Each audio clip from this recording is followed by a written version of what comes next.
Who understands that some people like a freshly cooked breakfast last thing at night? Welcome to WatchMojo UK, and today we're counting down our picks for the 10 British restaurants that failed. D10 Pizzaland. Pizzaland. Number 10, Amarillis. There's just one thing missing. Customers. Without them, you don't stand a chance. And I should know. 2 years ago, I had to close my own restaurant in Scotland. Gordon Ramsay had slowly risen to fame throughout the 1990s under Marco Pierre White. In 2001, he decided to return to Scotland, where he was born, and open a restaurant in Glasgow, Amarillis. Perhaps you were lucky enough to visit Amarillis while it briefly existed, because it went bust after a mere 3 years, consistently losing money every month. It was a proud day for me when I opened Amarillis in my hometown, Glasgow. Gordon has since cited the demise of Amarillis as one of his biggest failures, bringing it up regularly in episodes of Kitchen Nightmares. But as the menu became more elaborate, the diners started to dwindle. But he couldn't save his own restaurants, and he couldn't save most of the restaurants he visited with Channel 4 either. Despite Amarillis getting a Michelin star, it lost almost £500,000 in total. And I was forced to close Amarillis down. It's a bit of a déjà vu for me, and I'm concerned that you may be running too quickly too soon. Number 9, Jaime's Italian. Industry insiders say today's scenes of hastily abandoned restaurants carry a warning about the viability of this sector. You may question this one because recently, Jaime's Italian seems to have risen from the grave, with 2024 and 2026 seeing 2 new Jaime's Italians open, though while one was in London, the other was in Belgrade, Serbia. We're not sure how much footfall this resurrected Jaime's Italian is gonna get though, after the catastrophic collapse of the chain in 2019. Today, from the south coast through to Scotland, the closed signs went up. A chain carrying just one name now leaving 1,000 out of Rising work. rent costs. It went into administration and over 1,000 people lost their jobs. Shockingly, the chain was also found to have broken labor laws through the way it handled or mishandled those redundancies. This came after years of controversy and poor trading, including some outlets being given woeful health and safety reviews for having potentially contaminated food. To survive in this industry is really tough. I was very naive at the time. I was good at running one restaurant, but I wouldn't call myself a businessman. Number 8, Burney Inn. But what everyone likes at Burney Inns are the tender Burney steaks. Despite Britain having a thriving beef industry, you don't really associate British food with high-quality steak. Perhaps that's because of the slow demise of Burney Inn, which ruled Britain's dining landscape with its steakhouses in the 20th century. It was one of the first British franchises in the dawn of chain restaurants, starting life in Bristol and eventually growing to over 100 restaurants and hotels.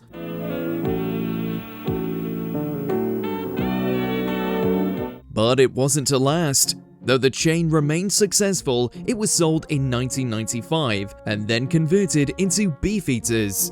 And what happened to Beefeater? As of 2026, all its outlets are going to be closed nationwide. You probably need to go to an American chain if you want to visit a steakhouse now. There's a classic combination at Burney. Delicious prawn cocktail, succulent rump steak and salad, just $4.99. Prawn cocktail and steak, only at Burney. Number 7, Luciano's. Restaurateur, Michelin awarded chef, and father to another chef. Look at him sweating now. Yeah. When did you last work so hard? Just what's going on with Marco Pierre White's children? From his son Marco Jr. going to prison for burglary after a nightmarish stint on Big Brother, to Luciano's self-named restaurant going bust, it seems like there's no end of drama for this family. Luciano's isn't even the first of his restaurants to fail, nor the first one named after himself. The kitchen world, I've never seen it as a career. I've just seen it as a way of life. There was another disastrous Luciano's in Dorset, and then one in Exeter. He now owes hundreds of thousands of pounds to both creditors and HMRC. Yes, despite his name and wildly successful father, Luciano just can't seem to succeed on his own. He wasn't helped by the endless barrage of bad reviews, including ones about him personally calling him aggressive. Growing up was interesting. We spent lots of time in the kitchens, surrounded by food. You know, I know he cooks very nice food back in the day, but to me he's just Dad. Have we got a fire extinguisher? Number 6. Hindustani Coffee House. There's no one alive who's visited this restaurant because it went bankrupt nearly 200 years ago in 1833. So why are we including it on our list? Because it has the unique distinction of being the first ever Indian restaurant in Britain and Ireland. Opened in 1810 by Sakyuddin Muhammad, one of the first Indian immigrants to the UK, it brought Indian food to London. Considering curry is now widely regarded as one of the UK's national dishes, with estimates in 2026 placing the number of Indian restaurants in Blighty at over 14,000, we have a lot to thank this man for. But just like modern restaurateurs, Muhammad ran out of money and the venue closed. There's a plaque on George Street if you want to visit. Number 5. Taybarns. The company that bought Burnley Inn was Whitbread, which also owned and operated Taybarns, a relatively short-lived chain that began life in 2008. 2008 was certainly an appalling year to start any kind of business, but Taybarns succeeded because of its cheap, all-you-can-eat buffets. If there's one thing Brits love, it's a buffet. Taybarns only had 7 sites, with its expansion plans scuppered by the fact it was so expensive to add giant buffet counters to existing locations. The buffets were over 100 feet long. In 2016, it went defunct and shuttered, a huge blow to the bargain-hunting buffet lovers in Barnsley, Wigan, and its 5 other locations. Number 4. Herman Ze German. From the aftermath of one recession to another, Herman Ze German was a London chain that, like many restaurants, couldn't survive the impact of the pandemic. There were only 5 outlets nationwide, 4 of them in London and another for the Brummies further north, so many people in the UK probably never ate there. But you just can't beat proper German sausages, which was what the chain specialized in, though importing meat from Deutschland rather than using local meats would probably not have worked out in the long run. At the onset of the pandemic, the chain closed its doors and they were doomed never to reopen. You'll have to actually go to Germany for your German sausages nowadays. Number 3. Pizzaland. We'll have a deep pan, ham and mushroom, with extra cheese, tomato, pepperoni. Unlike traditional German sausages or even quality steakhouses, you can get a pizza in the UK any place, anytime. But you can't get one from Pizzaland anymore, not since it ceased trading in 1996, after over 25 years in business. At Pizzaland, we've got a passion for pizza, so everyone is custom built. It was bizarrely initially funded by a newspaper group, the same one that owns the Mail and Metro, and consisted of over 100 outlets at its peak. But the end began to approach in the 80s, with too many restaurants opening in areas without enough potential patrons. Pizzaland, we've got a passion for pizza. They grew too big and eventually collapsed, not helped by their bizarre pizza for a penny scheme, a sort of buy one get one free offer on pizza, except that instead of being free, the extra one cost 1p. Deep End Pizzaland. Pizzaland. Number 2. Happy Eater.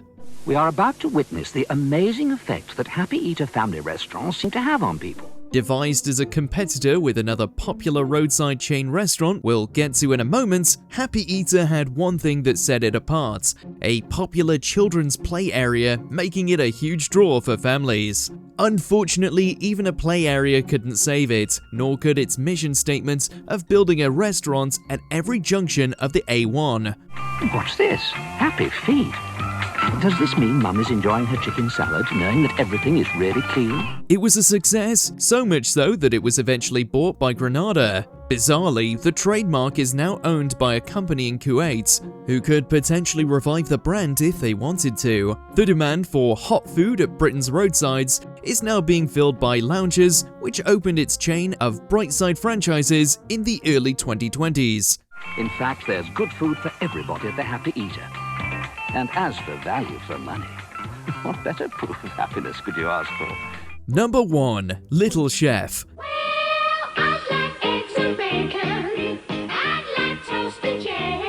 Undoubtedly one of the biggest tragedies in British cultural history was the demise of Little Chef. Located up and down the country's motorways, Little Chef was a boon for people on long journeys, enjoyed by children and lorry drivers alike. On your travels, you've probably passed a number of little chefs, tempting you by the roadside. On par with the loss of Woolworths and its beloved pick and mix in the British psyche, you'll still find plenty of people sad that they can't drive out to get an Olympic breakfast for pennies anymore. Early starter? Prawn salad. Steak platter. Its decline was directly tied to Happy Eater, with Granada converting the Happy Eater branches it bought into Little Chefs because it owned both brands, most of which had to close because this meant there were numerous branches right next to each other.